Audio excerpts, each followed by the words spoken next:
finally here.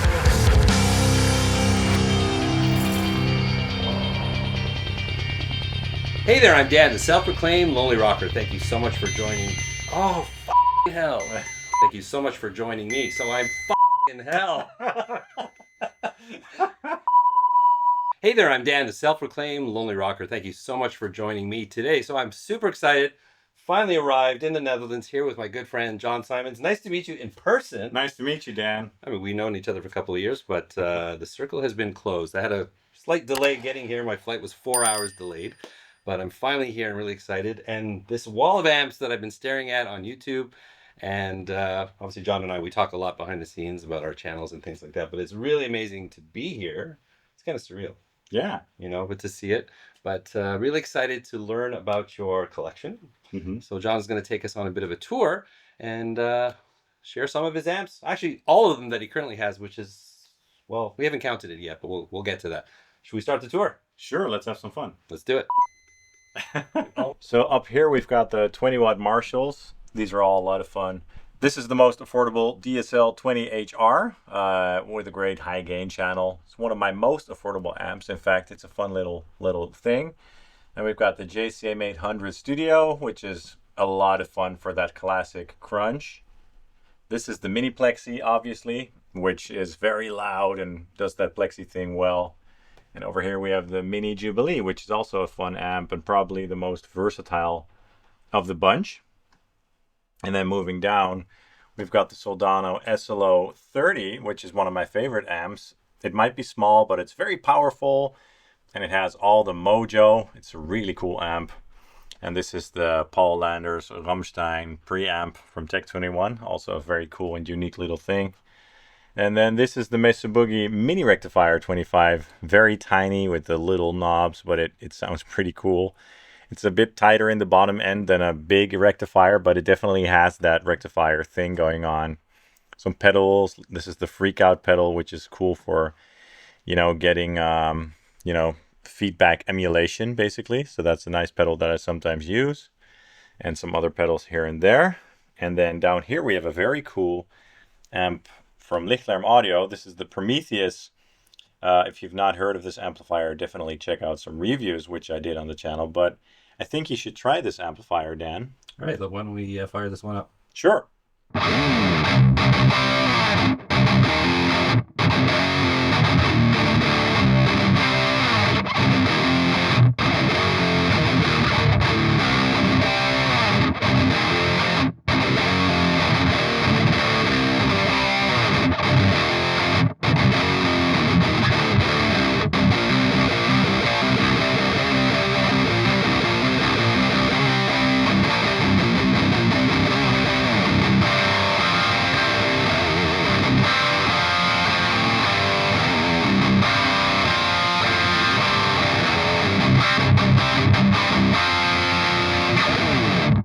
So then we have the Diesel VH2, which is another awesome amplifier. In fact, all of my amps are awesome, but this one is really cool. It has a ton of low end and great clean channel and a great gain channel. Love this thing a lot. Of course, we've got the Tonex pedal as well. Have the Tonex. Yep. And then some other little things. And down here, we've got the PV6505 1992 original, which is like similar to the old block letter one. And yeah, it's a really cool amplifier as well, if you like that old 5150 sound. And then, of course, another studio essential, or guitar player essential, I should say, the Line 6 HX Stomp, which is a wonderful, wonderful pedal. Yeah, and then the ME90 as well from Boss, which you featured on the channel as well. Yep. It's like a fun, very affordable thing where you can go in and tweak the knobs, with your actual hands as opposed to going into menus and stuff. So on to the next column here. Starting up top, we've got two Wong's amplifiers. These are the HW Wong's. These are the hand-wired sort of vintage Marshall style amps. This is a Plexi, and this is a JCM 800 basically. Really cool amps. And then we've got the little PVs over here, the Invective MH and the 6505 MH. A lot of fun. This one is pretty affordable, so it's a great amp if you're on a budget, but if you want, that true tube amplifier sound, especially great for rock and metal. Moving down, we've got some pedals over here, including the Heavy Hatchet by Driftwood. And then after removing these pedals, you can see the Invaders Amplification 950 Badass, which is handmade in Belgium. It's kind of like a Soldano-ish clone, but it has its own flavor with some cool knobs here and there, like the balls knob. Especially Dan likes that knob. My ball's big. I like touching the balls as well, so that's cool. And again, behind some of these pedals, we've got the Victory Kraken Mark II, which is the latest iteration of the Kraken, and it's really good. And look, it has a presence control, which is highly requested. About time, huh? Yeah, so this amp is really nice. 50 watts, so it's probably the most tiny 50-watt amplifier that I've ever seen, but it's a great little amplifier. Yeah, and some more pedals like the Dirty Tree, which is a very popular sort of and very simple modern boost pedal, so that's also fun. Moving down, we've got my Lichtlaerm Audio pedals collection by the genius Daniel, again from Lichtlaerm Audio. He makes some amazing stuff, and these pedals are all excellent and unique and packed with great features. And then, of course, the Redseven Amplification Leviathan Joker Edition, one of my favorite amplifiers, built specifically for me with the custom Joker graphics and stuff. And I do think you also need to try this one out. All right, let's fire it up.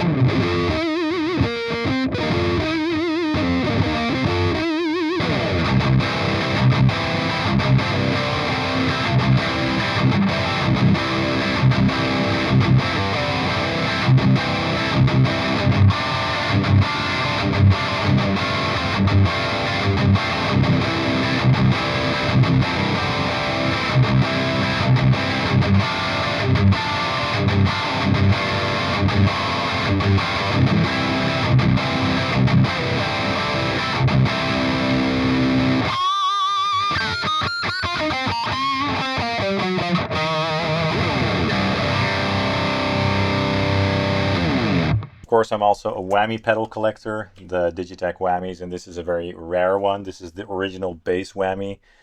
Like the bassist from Tool is known for using this one, and I had to import it from Japan, but it's in mint condition. I got the box and everything, so this is like a cool part of my whammy collection. All right, let's move down. So this is my Mesa Boogie Tool rectifier. Got that used years ago, and yeah, it sounds killer. Does that rectifier thing. It's really cool. People hopefully have seen it many times on my channel. Another whammy over here. This is the Kraken V4 guitar amp. It's a cool version of the Kraken with the solid state power amp. And the Hughes & Kettner Stompman, which is a fun little pedal amp as well. And then down here we've got the PV Invective 120. A very powerful sort of modern version of the 6505 with a lot of modern features and stuff. So that's really nice. And down here behind this thing, we have a bunch of whammy pedals as well. This is the bass whammy reissue. Very cool. Whammy 5 and an old whammy 4 down there as well. So again, I collected all of them. It's just something that I like to do. All right, moving on. Let's start up here. We've got two more Wongs. These are the HD30 and the HD15. I hope Dan will get one of these on his channel because these are awesome. Kind of like affordable Soldano clones, but with their own flavor going on. Really cool amps. Over here we've got the Boogie Mark 535 and the EVH 5153 50 watt EL34, which is one of my first amplifiers that I got. Really cool amp. Over here we've got the ENGL Powerball 2, which you also have, Dan, so you know that this is a wonderful amplifier. Versatile, but still somewhat affordable in comparison to some of the other flagships. And then down here we've got two pedal-sized amplifiers from Baroni with a solid-state power section, but with a tube for some extra mojo. Reviewed those on my channel, of course. And this, of course, is one of my favorites, the ENGL Special Edition Founders Edition 6L6 Edition. And you also need to try this one out. Fire it up.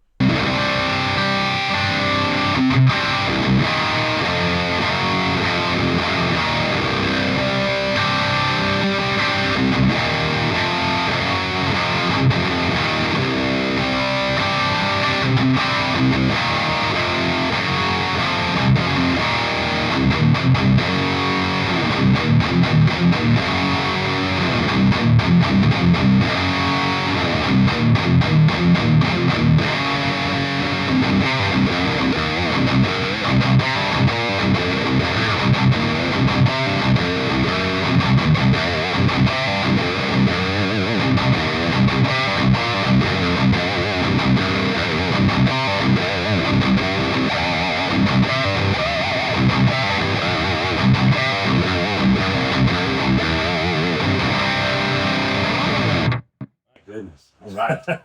Let me just hit the clean button for a sec. Which one do I push for clean?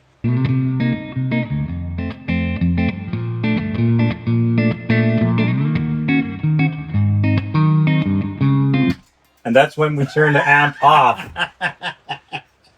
And then down here we've got some pedals by Walrus Audio. These are very cool. And this is the Blue Guitar Amp 1 Iridium edition, which is like the metal version. This is really cool. If you've never tried one, I highly recommend trying one out. Behind here we've got the Hot Tone Ampero 2 Stage, by the way, which is a fun little modeler.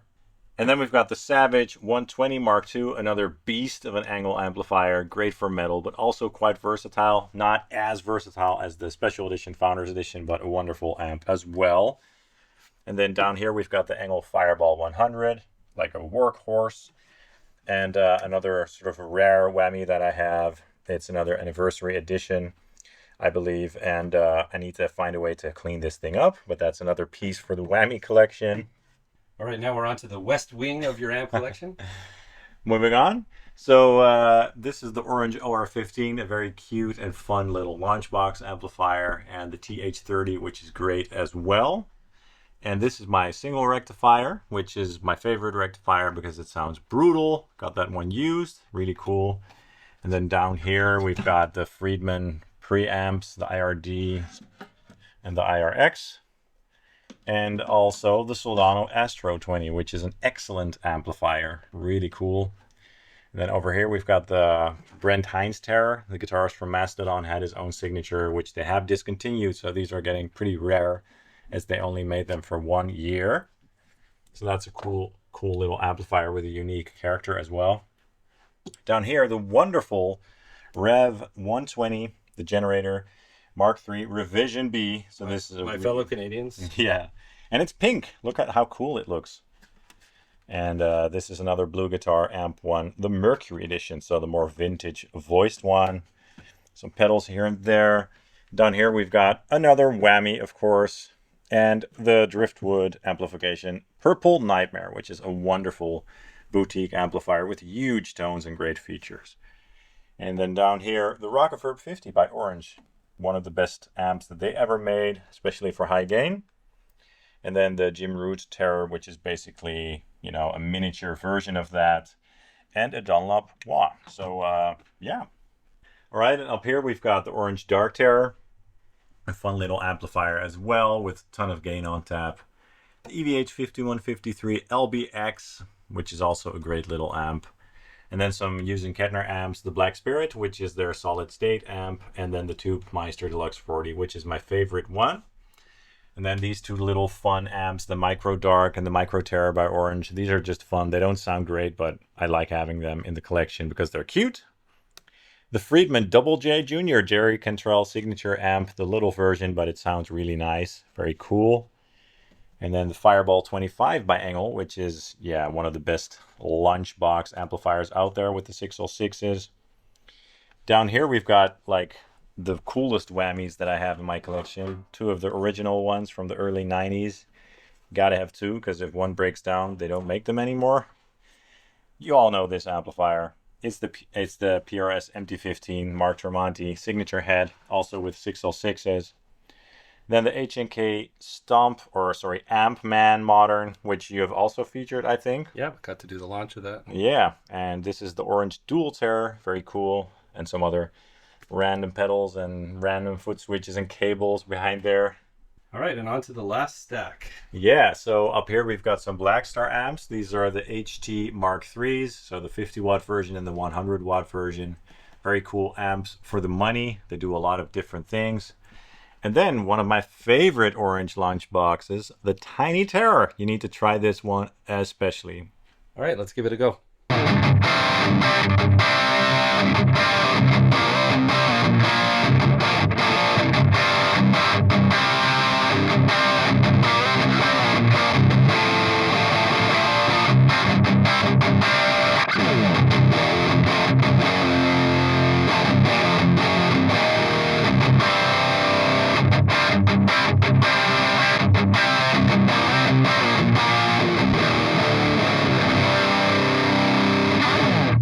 Then we've got the ENGL Iron Ball Special Edition, one of the most tight and crunchy sounding lunchbox amplifiers out there, packed with features, really great.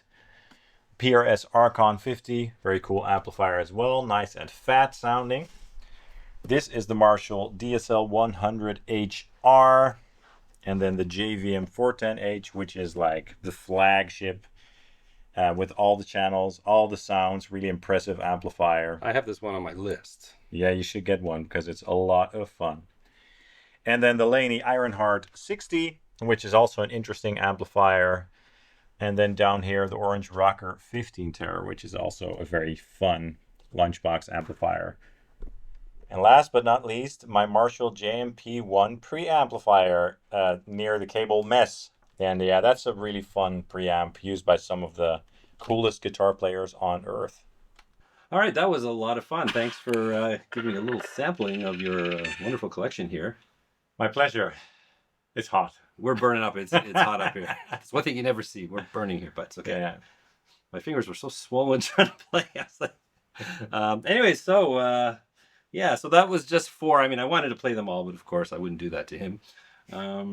Where should we start? The Orange Tiny Terror, which I wanted Dan to try because it's a studio essential in my opinion, and I'm like, every studio or every like recording guitarist should own at least one Orange, and preferably a Tiny Terror because it's just cute and it has the tone, it has the mojo, and it's just a rock machine.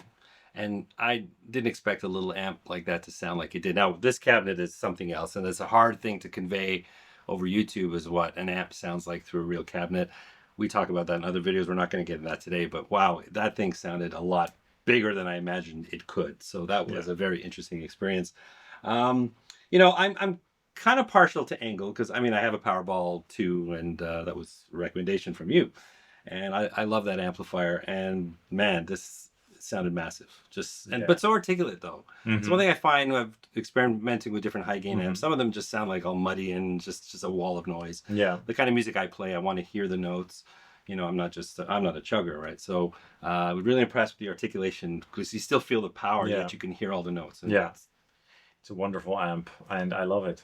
I mean, the Prometheus first chord, blew my face off. I mean, the bottom end on that amp, it just sounds really, really massive. Yeah. And I can understand, you know, like if you're playing a real tight kind of metal, how that can get in the way. Because like this amp was, at least the way you had dialed them in, because we didn't go crazy with setting up the amps.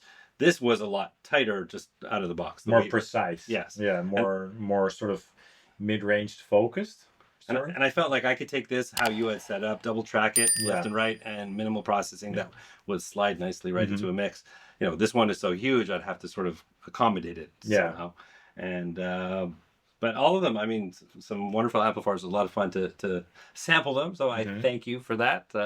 I'll have to book like 6 or 7 trips back to get through the inventory, and it keeps changing. So we'll have to see. So anyways, thank you so much for that. My pleasure. And all of these amps are fully reviewed on Sonic Drive Studio. So I'll put some links in the description. Make sure to check them out because he goes in depth with his reviews and demonstrations or whatever you want to call it.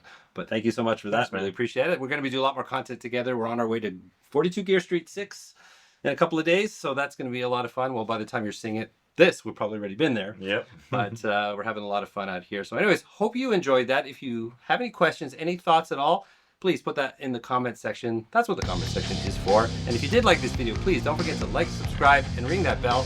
And while you're down there, well, a recent favorite amp of mine, the Evo TM50, a hand-wired all-tube amplifier. I'm going to put that right here if you want to check it out. And remember, you don't need a band to rock and roll. And I'll catch you in the next one. Please record. Oh, thank God. Thank God.